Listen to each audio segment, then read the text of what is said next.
Hello and welcome to Make a Difference, the show devoted to volunteers and volunteerism in Montgomery County. I'm your host, Bonnie Jo Ayers. 40 years ago, the Jewish Council for the Aging began a legacy of caring for older residents. Today, many older adults still need help to live independently, and the JCA mission is the same, to help them thrive. The heart of JCA's charity lies with their volunteers, who are of many faiths and ethnicities and are strong supporters of the JCA belief that positive aging can be ageless. Shortly, you'll hear how JCA helps seniors and their caregivers and the important role that volunteers play in enhancing the lives of our older residents. But first, here's some other volunteer opportunities in the area. Stay tuned. We'll be right back.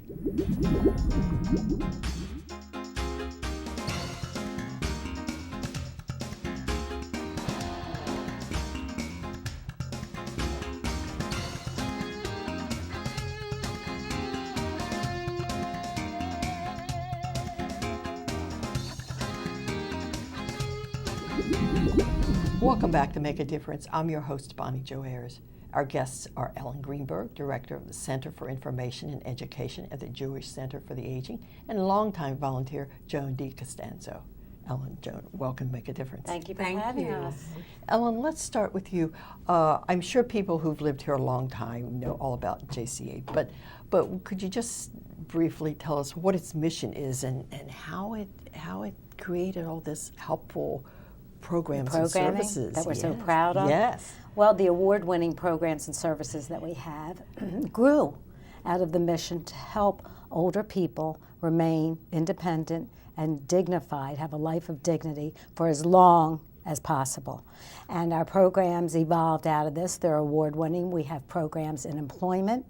We have it in intergenerational programs, adult daycare and social daycare, information. In fact, this is our main service directory that helps people kind of weave through what there is. So there are 5 areas, and transportation is what we were originally built on, and of course we still thrive with our buses, our minivans, and our Connect a Ride program, which is transportation information. And I want that you bring up a good point, because listening to how these things have evolved, 40 years is a long time, and back then, right.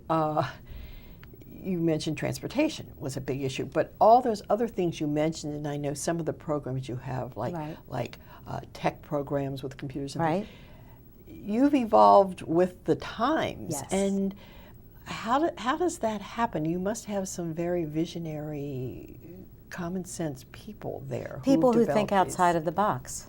That's exactly what it is. And our senior tech, which are our computer learning classes, for example, as technology evolved and as the need for it, we saw that those over 55 were very important and wanted to keep up with everyone else with the changes, how to turn on a computer. Oh my gosh, I want to do digital photography. So there's a whole realm of classes that we teach and a broad spectrum, but the idea is to be able to be vital in the society that we live in. We don't turn a certain age anymore and just, fade away. Well, I was going to say that. I think that just listening to you, that came to me that not only has the evolving technology and everything sort of driven your programs, I'm sure, but let's face it, we all know that people are living longer and have varying needs. Some are very active and they need one kind of program, would be looking for things to do, and then there are the others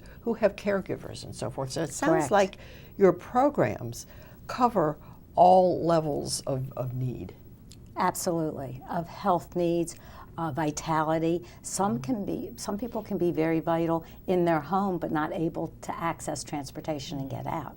Other people, they say that we are the younger. If you're 60, you're like the 45-year-old or 50-year-old of yesterday. And the whole idea is to bring quality into their lives, people who care, who are committed, and that's why we have the volunteers that we have. And that's a perfect segue into getting into the volunteer aspect. And you have a lot of volunteers. Yes.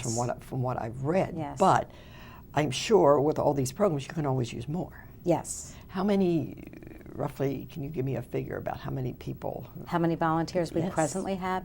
We have approximately 700 volunteers delivering over 15,000 hours a year in service because we cover so many different types of services. We have some for the frail, such as the adult daycare, the Missler Center, and the Kensington Club, but we also have employment programs.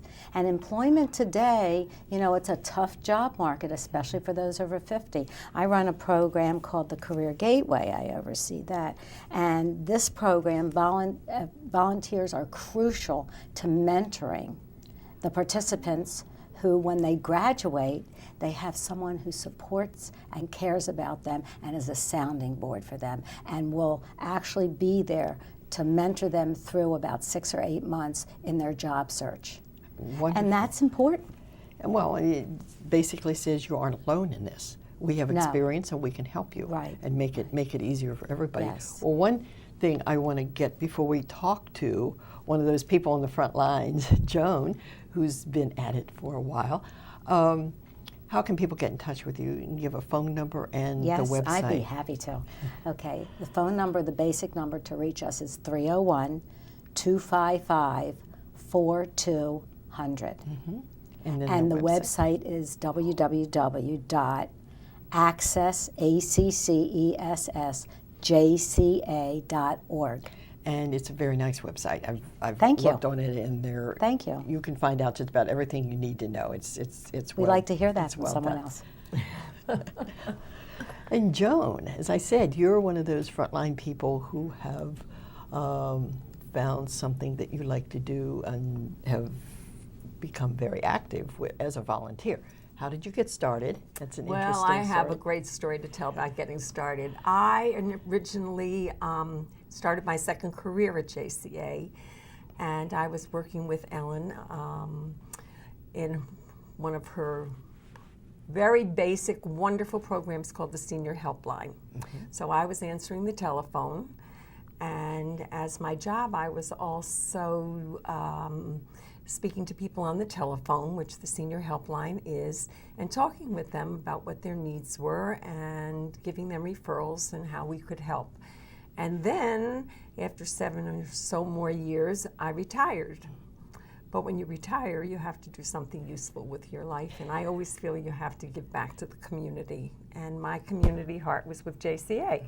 So I volunteer on Tuesdays, and also if we are having an outreach program at a health fair or at a CFC event or some other event, I will spend 3 or 4 hours there doing outreach. So there's different roles you can play as a volunteer. So it sounds like you're not, while you have a focus, you're ready to hop off and do anything else that they might need to be done. And it sounds like there's always something going on. There is always something going on. Yes. And you talked about going out to fairs and things like that. What does that involve? Well, we have a display, we have our materials, as Ellen was showing you before. And what we do is there's also one that is at White Flint every year in Fairfax County, and we put up our display and we talk to people who are coming by, and very often they are the seniors themselves. It could be an adult child, it could be somebody who has a friend whose adult family member is ill or needs activities, or needs transportation, or needs housing, or needs medical supplies, whatever. Or We'll try one to that we help can them. entice into volunteering. Yes. There you go. Well, and I was thinking too, I believe I read somewhere that you also would welcome like college interns who Yes, are yes. going like gerontology. Or high school. High Okay. school, not junior high, basically high school on, who can help us with data entry. They also help in the intergenerational programs. We also, at the Missler Adult Daycare Program, we've had youth who have participated. So we try to find a place for everyone if they're appropriate and if the program is. Sure, sure. And that's part of it, I'm sure, matching people up. Because I'm sure you probably have people who volunteer who don't specify what they want to do. Is that? Right, so then I would interview them. We do an interview, a face-to-face. We like to see each other. We want to make sure they're going to be happy and we're going to be happy. We do a follow-up reference check because that's really important. This is for the senior helpline because they have to have some computer skills. Then if they're volunteering at other programs, they have their own requirements. Good. Joan, what kind of time commitment? It sounds, because you get into all sorts of things, I'm sure it varies, but basically, you know, if you're telling somebody, well, what's it going to take? Or for you, what kind of, well, you said Tuesdays. I think 1 day a week. I don't think you get enough out of it if you're not spending at least several hours participating. And the area that I'm spending most of my time is really what I did when I worked there, is on the senior helpline. And that is where, for me, comes the greatest reward, because you're actually talking to somebody who is in need of help or trying to help somebody. You're trying to work with them to really identify what the needs are and give them the proper referrals. And as Ellen and I have talked many times, the best part of the job for me is feeling like I have empowered somebody on the other end of that line to move forward. Well, and I'm sure, Ellen, with are there any, let's say, volunteer opportunities that require a specific time commitment, or would you basically agree that it just varies? Well, I like, most would want 4 hours.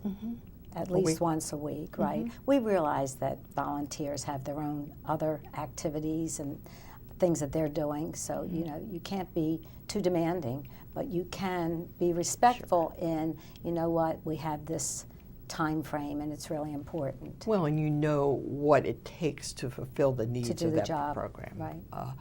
Now, what kind of requirements isn't the word. What do you look for in volunteers as far as characteristics when you Care, talk to people? commitment, empathy for the senior helpline. Other people are looking for other things, but I think caring and committing to something is very important. If you're going to sign up and be a volunteer, then come. We depend on you. We depend on you, and we forge friendships and relationships, and trust is built. You know, and you want people to show up when they say they're going to be there. Otherwise, it's very disappointing. And Joan, would you agree with those characteristics? Oh, absolutely, absolutely. You mentioned very quickly, we have a minute or so left, about the Gateway. Yes. My baby? Your baby, Right. yes, yes. Tell us The Career briefly. Gateway. Let me show it again. Back in July of 2010, we held our first class. They're small classes, up to 15 people, and the whole idea is to help those 50 and older with their job search, which is a very challenging market, especially in the 5th decade going. Very difficult to get jobs. And we found that 1 in 4 have gotten jobs after graduating within about 3 or 4 months. Wonderful. And that, I hate to cut you off, but we're running out of time. Well, But that's thank that's you. a great note to end on. Thank you. A success and a positive note, and I would encourage everybody to get in touch with you Can I all. just tell you that we Joan. cherish our volunteers? That's I want obvious. you to know that. It's true. Thank you both, Ellen Thank and you Joan, for for having being with us. us. Thank you. We've been talking about the many opportunities for volunteers with the Jewish Council for the Aging with Ellen Greenberg and Joan DiCostanzo. To volunteer with JCA or with other local organizations or programs, call the Volunteer Center at 240-777-2600 or visit their website at www.montgomeryserves.org. And remember, as you've heard, as a volunteer, you can make a difference. Bye-bye.